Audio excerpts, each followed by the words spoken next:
तो भैया नमस्ते। हम हैं करमवीर, आप देख रहे हैं चकलबस। आदम गोंडवी का नाम सुना होगा आपने। दुष्यंत कुमार के बाद आधुनिक काल में सामाजिक सरोकारों पर उन्होंने बहुत कुछ लिखा है।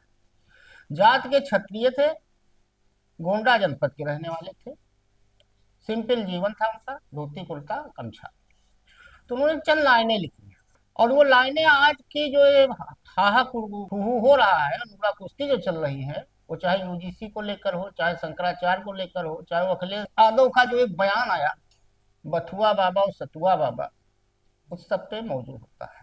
तो उनकी लाइन थी कि आंख पर पट्टी रहे और अक्ल पर ताला रहे, अपने साहे वक्त का यूं मर्तबा आला रहे, तालिबे शोहरत है कैसे भी मिले मिलती रहे, आए दिन अखबार में प्रतिभूति घोटाला रहे, और एक जन सेवक को दुनिया में अदम क्या चाहिए, चार छह चमचे रहे, माइक रहे को माला रहे। तो यही चार छह चमचे माइक और माला के चक्कर में यूपी जो है वो राजनीति की प्रयोगशाला बन गई। अब जिसने भूगोल पढ़ा है तो आपने पढ़ा होगा, एक टेक्टोनिक प्लेट होती है पृथ्वी के नीचे, उनमें हलचल होती है, और वो जब प्लेटें आपस में टकराती हैं तो भूकंप आता है। तो यूपी की सियासत में इन दिनों भूकंप आया हुआ है।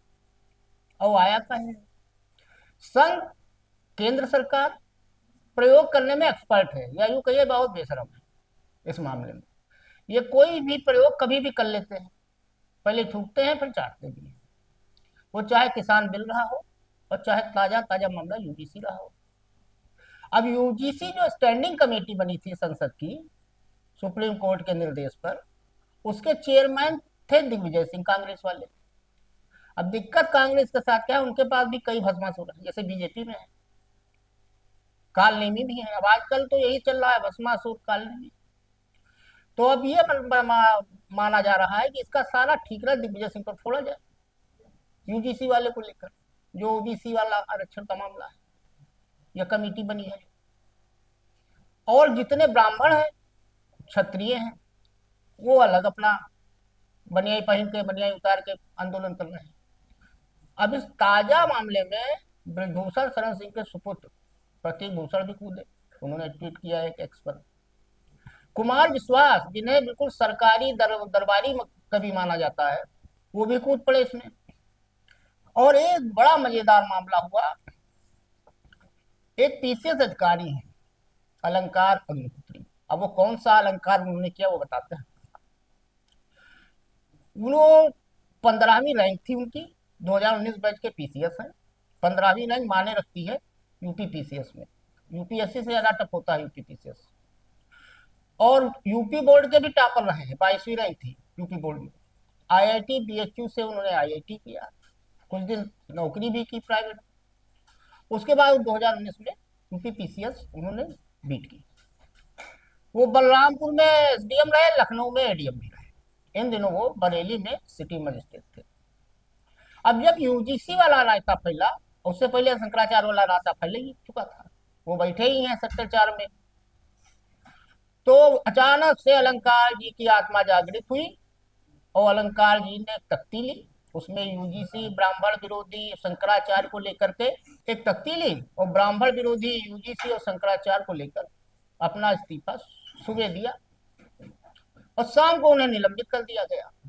फिर एक नौटंकी हुई, उनका घर खाली कराना का आदेश हो गया। अब यहाँ एक मजेदार बात है, शंकराचार्य अब मुक्तेश्वरानंद को भी जान का खतरा था, और अलंकार अग्निहोत्री को भी जान का खतरा।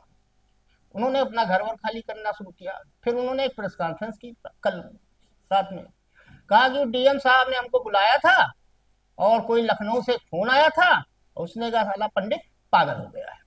अब ये लाइन काम कर गई। अब जानकारों की माने तो लखनऊ से कौन सा फोन गया था, और अलंकार अग्निहोत्री को चढ़ाया किसने? वहां बरेली जिला बार के एक सचिव हैं, दीपक पांडे साहब। अब कुछ लोगों का कहना है कि उनका हाथ है, कुछ लोगों का कहना है कि दिल्ली का हाथ है। लेकिन अगर जानकारों की मानी जाए तो ये प्रयोग जो है केंद्र कर रही है कि कैसो करके जो योगी बनाम शंकराचार्य, मतलब हिंदू वर्सेज हिंदू, या यूं कहिए ठाकुर वर्सेज ब्राह्मण, जो चल रहा था उसको कैसे ढकेला जाए, खत्म किया जाए, इसलिए यूजीसी वाला रायता फैलाया गया। अब यूजीसी का तो रायता फैले फैला था। अब इसके बाद देवेंद्र सिंह भोले एक है, गोरखपुर के एमएलसी हैं, वो भी कूद पड़े। एक और है प्रशांत सिंह, जीएसटी में डिप्टी कमिश्नर है, उन्होंने भी इस्तीफा दे दिया। आज इस्तीफे का दौर चल रहा है, इसमें बयार आई है। अब उन्होंने कह दिया, वो सुनेंगे आपको तो और मजा आएगा। उन्होंने योगी जी का सम्मान में दे दिया भाई, कि शंकराचार्य ने कैसे उनका अपमान कर दिया योगी आदित्यनाथ जी का। तो कुल मिला के अगर देखा जाए तो इस समय टेक्टोनिक प्लेट में टकराहट जारी है। अब सपा भी बड़ी विचित्र स्थिति में है। अलंकार अग्निहोत्री को नेता प्रतिपक्ष विधानसभा में माता प्रसाद पांडे जी ने फोन करके बातचीत की, समर्थन दिया। और यूजीसी को लेकर प्रोफेसर राम गोपाल यादव जो सपा के राष्ट्रीय महासचिव है, उनका एक अलग ट्रैक है। वो कह रहे हैं नहीं बहुत बढ़िया है ये यूजीसी वाला नियम, हम इसका समर्थन करते हैं। अब कांग्रेस जो है, कांग्रेस भी समर्थन कर रही है शंकराचार्य का। मतलब शंकराचार्य और यूजीसी, इसमें देश में दो ही मामले चल रहे हैं। और ये कुल मिला जुला के अगर देखा जाए, इसके पीछे सिर्फ योगी को निपटाओ अभियान चल रहा है। इसकी शुरुआत केशव प्रसाद मौर्य ने की थी, भगवान शंकराचार्य कहके। अखिलेश यादव ने थोड़ा उसको आगे बढ़ाया और कहा कि एक सतुआ बाबा है, एक बथुआ बाबा, आजकल बथुआ मौसम है। तो कुल मिला के यूपी में ये जो प्रयोगशाला में टेक्टोनिक प्लेटें टकरा रही हैं, इसका जो अंजाम होगा वो तो आने वाले दिनों में दिखेगा ही दिखेगा। यूजीसी को लेकर जो आंदोलन चल रहा है वो चलेगा ही चलेगा। मुझे 90 का दशक याद आ गया, जब मंडल बनाम कमंडल हुआ था। ठीक वही स्थिति अब आज भी है। वो शंकराचार्य बनाम यूजीसी कर दिया गया, मंडल बनाम कमंडल की तरह ही। तो चलते चलते 4 लाइनें फैज साहब की, वो बिल्कुल सटीक बैठती कि नहीं निगाह में मंजिल तो जुस्तजू ही सही। यूजीसी वही है, ये नया रायता कि नहीं निगाह में मंजिल तो जुस्तजू ही सही, नहीं विशाल मयस्सर तो आरजू ही सही, और दयारे गैर में महरम अगर कोई नहीं, तो फैज जिक्र वतन अपने रूबरू ही सही। तो आज के लिए इतना ही, धन्यवाद।